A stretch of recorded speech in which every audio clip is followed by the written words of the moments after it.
दोस्तों, आज हम इस कहानी में जानेंगे कि हनुमान जी का जन्म कैसे हुआ और हनुमान जी को बहुत अलग अलग नामों से पुकारा जाता है, तो वो नाम पे उनको कैसे पड़े उसके रिगार्डिंग हम आज बात करेंगे।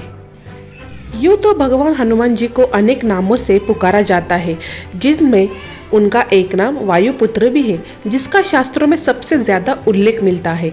शास्त्रों में इन्हें वातात्मज कहा गया है, अर्थात वायु से उत्पन्न होने वाला। कैसे हुआ हनुमान जी का जन्म? पुराणों की कथानुसार हनुमान की माता अंजना संतान सुख से वंचित थी। कई जतन करने के बाद भी उन्हें निराशा ही हाथ लगी। इस दुख से पीड़ित अंजना मातंग ऋषि के पास गई। तब मातंग ऋषि ने उनसे कहा, पप्पा सरोवर के पूर्व में एक नरसिंहा आश्रम है। उसकी दक्षिण दिशा में नारायण पर्वत पर स्वामी तीर्थ है। वहां जाकर उस पे स्नान करके 12 वर्ष तक तप एवं उपवास करना पड़ेगा, तब जाकर तुम्हें पुत्र सुख की प्राप्ति होगी। अंजना ने मातंग ऋषि एवं अपने पति केसरी से आज्ञा लेकर तप किया था। 12 वर्ष तक केवल वायु का ही भक्षण किया। तब वायु देवता ने अंजना की तपस्या से खुश होकर उसे वरदान दिया, जिसके परिणाम स्वरूप चैत्र शुक्ल की पूर्णिमा को अंजना को पुत्र की प्राप्ति हुई। वायु के द्वारा उत्पन्न इस पुत्र को ऋषियों ने वायुपुत्र नाम दिया। भगवान हनुमान 10 दिशाओं, आकाश और पाताल के रक्षा करता कहलाते हैं।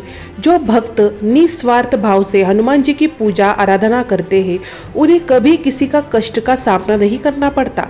कहा जाता है कि हनुमान जी के केवल नामों के उच्चारण मात्र से ही व्यक्ति सांसारिक सुखों को प्राप्त करता है। भगवान हनुमान को बजरंग बली, अंजनी पुत्र, पवन पुत्र, राम भक्त जैसे अनेक नामों से जाना जाता है। हनुमान जी के सभी नामों से कुछ रोचक कथाएं भी जुड़ी हुई है। धार्मिक ग्रंथों में हनुमान जी को रुद्र का 11वां अवतार कहा गया है। वहीं रामायण ग्रंथ में भगवान हनुमान को श्री राम का परम भक्त बताया गया है।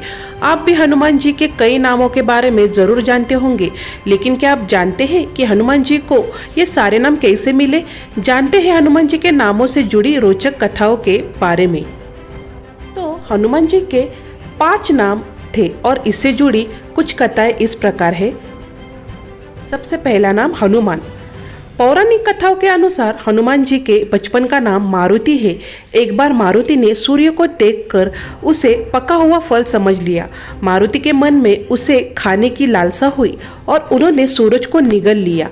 इससे पूरे संसार में अंधेरा छा गया था। देवताओं से लेकर मानव सभी परेशान हो गए। तब सभी देवताओं ने मारुति से सूरज को बाहर उगलने की विनती की, लेकिन मारुति हटे और अंत तक नहीं माने।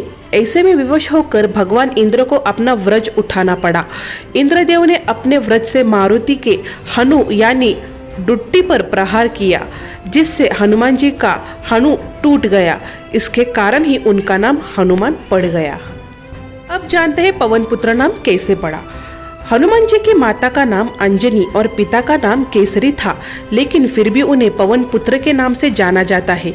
इससे जुड़ी भी एक रोचक कथा है, जिसके अनुसार माता अंजनी ने अपनी तपस्या से वायुदेव के प्रसन्न किया था और वायुदेव ने माता अंजनी को पुत्र प्राप्ति का वरदान दिया।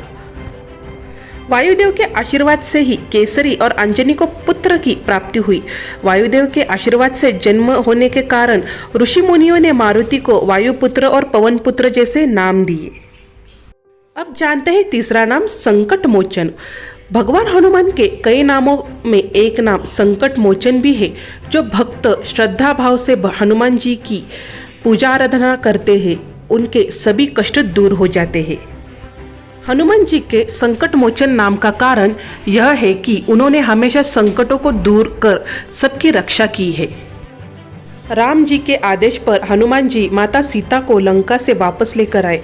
लक्ष्मण जी के लिए संजीवनी बूटी ढूंढकर लाए और जब कभी भी भगवान राम पर कोई विपदा आई तो हनुमान जी ने हर संकट को दूर किया। इसी तरह भगवान अपने भक्तों के सारे संकट भी दूर करते हैं, इसीलिए उन्हें संकट मोचन भी कहा जाता है। अब जानते हैं चौथा नाम बजरंग बली। पौराणिक कथाओं के अनुसार हनुमान जी का शरीर वज्र के सामने बलवान है। वे कंधे पर जनेऊ, सिर पर स्वर्ण मुकुट और हाथों में गदा धारण किए हुए होते हैं। अत्यंत महाबली होने के कारण उन्हें बजरंगबली कहा जाता है। बजरंग का अर्थ है केसरी रंग और बली का अर्थ होता है शक्तिशाली यानी बलवान। अब जानते हैं पांचवा नाम केसरी नंदन। हनुमान जी के केसरी नंदन नाम की कथा उनकी माता अंजनी से जुड़ी हुई है। अंजनी पूर्व जन्म में देव कन्या थी जिसका नाम पुंजक स्थला था। पुंजिक स्थला रूपवती और चंचल स्वभाव की थी। अपने स्वभाव के कारण उन्होंने एक बार तपस्या करते हुए एक ऋषि के साथ अभद्रता कर दी, जिससे ऋषि का तपस्या भंग हो गई। क्रोधित होकर ऋषि ने पुंजिक स्थला को श्राप दे दिया कि वह अगले जन्म में जिस व्यक्ति से प्रेम करेगी उसका मुख वानर की तरह होगा। भविष्य में अंजनी का विवाह केसरी नामक वानर से हुआ। पिता के नाम पर ही हनुमान जी का नाम केसरी नंदन भी पड़ गया। तो दोस्तों, ये थी हनुमान जी से जुड़ी हुई कथाएं और उनके नामों के पीछे की कहानी। अगर आपको ये कहानी अच्छी लगी हो तो हमारे वीडियो को लाइक कीजिए, शेयर कीजिए और हमारे चैनल को सब्सक्राइब कीजिए। धन्यवाद।